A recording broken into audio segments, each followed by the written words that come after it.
একবার এক উপবনের মধ্যে একটা গাছের নিচে গৌতম বুদ্ধ বিশ্রাম করছিলেন। কিছু সময় পরই এক দল ছোট ছোট ছেলে খেলতে খেলতে সেখানে এলো।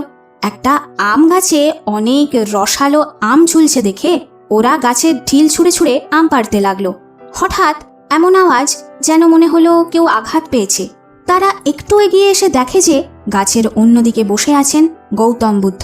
একটু কাছে যেতেই দেখে যে বুদ্ধদেবের চোখে জল। তারা ভয়ে ভেবে বসলো যে এবার বুঝি খুব বকা খেতে হবে। তারা বুদ্ধদেবের চরণে করজোড়ে ক্ষমা চাইতে লাগলো। এক শিশু বলল, আমাদের খুব বড় ভুল হয়ে গেছে। আমাদের ছোড়া ঢিলে আপনি আঘাত পেয়েছেন, আর সেই কষ্টে আপনার চোখে জল পর্যন্ত এসে গেছে। এ কথা শুনে বুদ্ধদেব বললেন, বাছারা, আমি এই জন্য দুঃখী, তোমরা আম গাছে ঢিল মারলে, বদলে গাছ তোমাদের মিষ্টি ফল দিল, কিন্তু আমায় ঢিল মারলে, বদলে আমি তোমাদের শুধু ভয় প্রদান করলাম।